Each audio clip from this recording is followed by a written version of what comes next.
Bismillahirrahmanirrahim. Assalamualaikum warahmatullahi wabarakatuh. Saya Iqbal Isra Ahmad dari jurusan Ilmu Tafsir kelas IATA dengan NIM 3012228. Di sini saya akan membuat video yang menjelaskan tentang teori informatif, yang mana video ini akan ditujukan untuk memenuhi tugas akhir saya di mata kuliah strategi belajar mengajar. Bagaimana saya bisa menerapkan teori ini nanti akan dijelaskan di video berikutnya. Terima kasih. Dan di sini kita belajar mengenai organisasi, yang mana organisasi ini adalah suatu kumpulan yang terdiri dari satu orang atau lebih, yang mana dalam organisasi ini memiliki struktur, visi misi dan sebagainya. Dari itu kita akan membahas materi secara detail dan mendalam agar pasnya ini paham terkait materi ini dan digunakan untuk ditindak di depan. Ya, tujuannya bisa bermanfaat bagi diri sendiri ataupun orang lain. Seperti itu ya Mas. Nah, kita mulai dari awal dulu pengertian organisasi. Kita mulai dari Indonesia dulu ya. Yang mana organisasi adalah pengertiannya itu terdiri atau kelompok sosial yang terdiri dari satu orang lebih, yang mana memiliki tujuan atau goals yang dihadapkan untuk memenuhi suatu tujuan yang diinginkan, seperti itu pengertiannya ya. Nah, untuk kemudian dari organisasi itu memiliki beberapa unsur di dalamnya, memiliki ketua, terus sekretaris bendahara dan divisi yang menggabung di dalamnya, yang mana tujuan dari mereka ini adalah untuk membantu mewujudkan tujuan yang diinginkan tadi, seperti itu. Nah, kemudian mengapa kok organisasi ini memiliki visi dan misi? Ya karena kita bergerak lagi dari permasalahan yang ada, yang mana dari tujuan sendiri kan organisasi itu memiliki goals untuk memenuhi permasalahan tadi.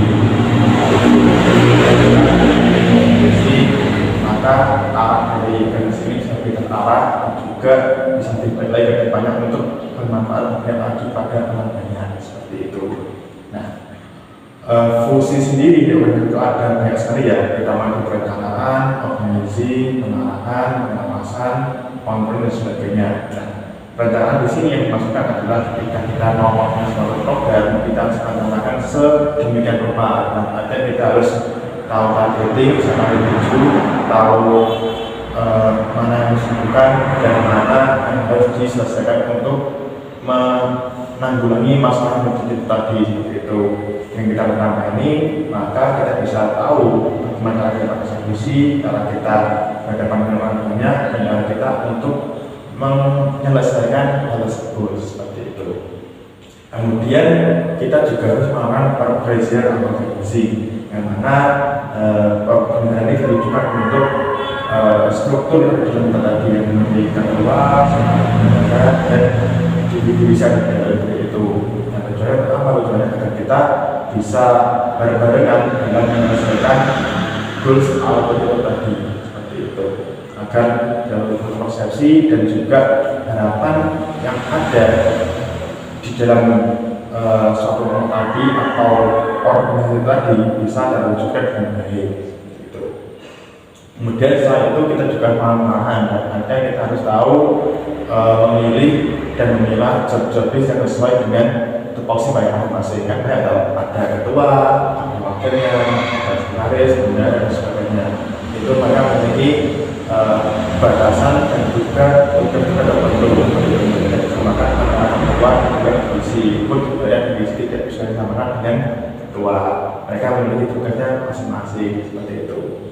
Terus kemudian setelah adanya perencanaan dan sebagainya, perorganisasian massa, pengarahan job disk dan juga tupoksi, maka kita berikutnya adalah masuk ke poin kontroling atau pengawasan.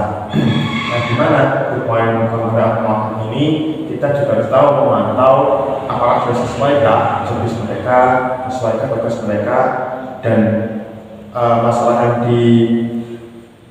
diselesaikan itu sudah seberapa pantasnya, seperti itu. Sudah ada evaluasi untuk ketika eksekusi untuk bisa lebih baik ke depannya jika ada masalah yang terjadi di lapangan, seperti itu. Nah, untuk prinsip perencanaan tadi di awal di planning.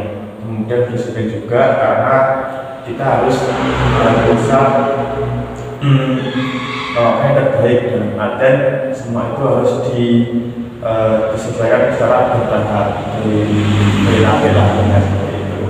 Terus kemudian juga ada jiwa kepemimpinan dalam di masing-masing. Nah, kepemimpinan ini bukan hanya ada pada manusia saja, tapi semua orang yang ada dalamnya itu bisa memimpin dengan cara masing-masing. Yang terpenting sesuai dengan job desk mereka tadi, sesuai yang sudah diarahkan di pengorganisasian seperti itu.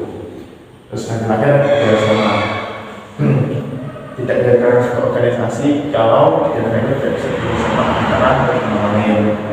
Kita harus bisa membaru diri sedikit untuk bisa berproses menyelesaikan tujuan yang telah ditetapkan seperti itu. Nah, tentunya ketika sudah kita bahas semuanya tadi, mengenai pengertian, struktur, fungsi dan lain-lain, pasti ketika kita ada dinamika dan ada suatu hal yang terjadi atau kita sering sebut dengan permasalahan yang terjadi melalui konflik, dari penerapan eksternal, melalui komunikasi yang tidak efektif, kepemimpinan yang lemah, dari masing-masing anggota, kurangnya partisipasi dan adaptasi terhadap perubahan. Nah, tentunya dengan kita melihat ini, kita bisa memilih itu tadi agar tujuan yang kita inginkan itu tercapai dan semua dengan di sini itu tidak terjadi bagaimana. Bagaimana kita bisa controlling emosi, controlling itu dan sebagainya. Dan kita harus menyesuaikan juga keadaan di dalam di lapangan jadi seperti itu. Ya, mungkin seperti itu dulu Mas, ada pertanyaan dari seperti ini. Tidak ada. Tidak ada. Baik, terima kasih sudah mendengarkan materi di saya. Mungkin demikian. We don't talk anymore. We don't talk anymore. We don't talk anymore.